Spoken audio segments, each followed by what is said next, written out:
Hi, I'm Strength and Conditioning Specialist Mike Mejia, and welcome to my second video here on Inside Lacrosse and the third installment in my series on plyometric training. Now, in the first video in this series, I talked about the importance of increasing mobility and stability before moving on to more intensive plyometric exercises. Well, this time around, the focus is going to be on really building strength, and I'm talking about building decelerative strength in the lower body, as well as increasing core strength and upper body strengthening where you're in an upright position, so there's a lot more functional carryover to the movements. So let's take a look at how you do those drills right now. All right, so our first drill, starting from the lower body and working our way up, is the mini band drop squat. Now you can see the athlete is positioned with a mini band on just below her knees, feet about shoulders width apart, arms at her sides. And what she's going to do here, she's going to begin with a rapid squat, dropping back into her hips, bringing the arms up in front of her to help counterbalance the movement. So it's a rapid drop. Good job. And what she's doing here, besides just driving those hips back, that band is really trying to make those knees pinch inward, so she's firing out against that band. The rapid drop is to help train deceleration strength. She's doing an excellent job here. Let's see a couple from a straight profile so we can really get an appreciation for the way those hips are driving back. Especially with female athletes, you want to make sure that when they squat, those knees don't drive forward. She sits back into those hips. It's a rapid deceleration, and then she puts the brakes on. And that's the mini band drop squat. Our next drill is called the triple lunge, and it once again is going to work deceleration strength, but it's going to do so by putting most of the weight on one limb at a time. So it's great for change of direction mechanics. Now with this one, we're going to show you the option where you do all the reps on the same leg before switching over. You also have the option of doing one triple lunge on your right leg and then switching over to your left and alternating back and forth. So for this drill, the athlete stands in a ready position. She quickly descends into a forward lunge, dropping down into that back knee, pushes off up and strong, then into a side lunge, note the straight leg on the opposing side, and then into a reverse lunge. Driving through, excellent. We'll keep those going. Now the big key with the lunges is to drop into that back knee so that we don't have the front knee shooting forward too much. This one, we're sitting back into the hips on the side lunge and keeping the off leg straight, and on the reverse lunge, keeping a nice tall torso to stretch that back hip flexor. Great job here. Side lunge, notice the straight left leg, getting the stretch through the groin, and the reverse lunge with the chest up tall.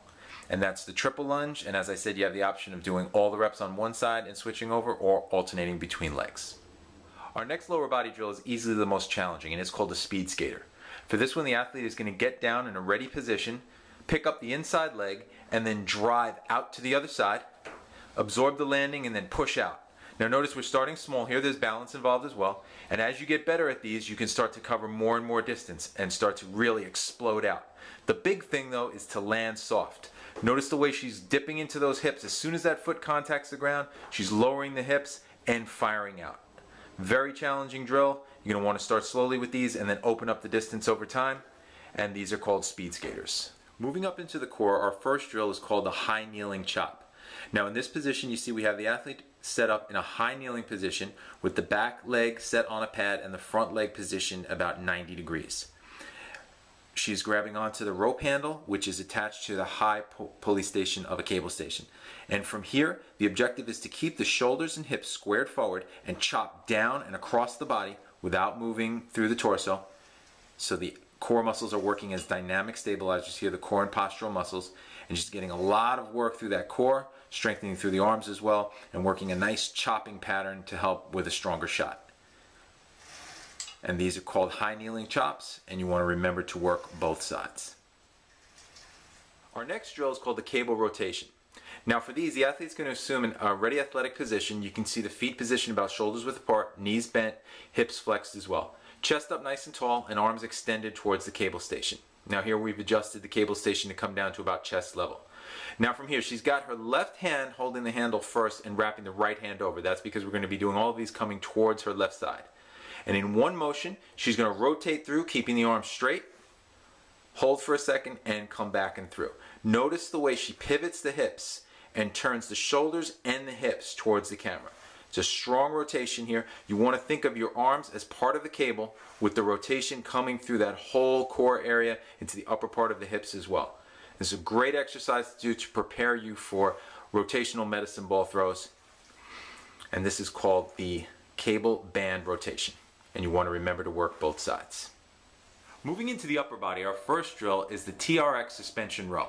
Now for this we're using a TRX suspension trainer, and we've got ours hooked up onto the ceiling mount, and the athlete has grabbed a hold of the handles. Now to get in position for this one, I'm going to have her walk her feet forward so you can see her body's on a little bit of an incline there, and now she's going to drive by pinching the shoulder blades together and pulling the handles into the armpits. And what she's getting here is a lot of work through the upper back, but we've also got the lower body engaged as well.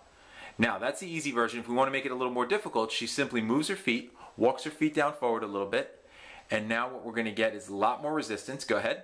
And she's going to pull up and through, and now she's making that row a lot harder. Now the emphasis here is on pinching the shoulder blades together and down to strengthen the upper back and not just tugging with the arms. And that's the TRX suspension row. Our final upper body exercise is the band press. Now here we have a resistance band anchored to a sturdy support point, and we're adopting a split stance position with one foot in front of the other, putting a lot of bend into the front knee. Once here, the athlete is going to get the forearms parallel to the ground, engage the core by bracing the core tight, tensing the legs, and then pressing out and holding her position, and then easing those bands back. Driving out against the resistance of the bands, which is going to increase the further out you push, and making sure to maintain that solid position through the lower body and the core. You don't want to go back too far on these, just so the hands are just about even with the chest so you don't strain the shoulder. And pressing out and through, not rounding the back at all, and making sure to stand your ground. And that's the resistance band press. Alright, that does it for this installment, but be on the lookout for my next video where I'll go over a protocol that shows you exactly how to start integrating various types of plyometric jumps into your training program.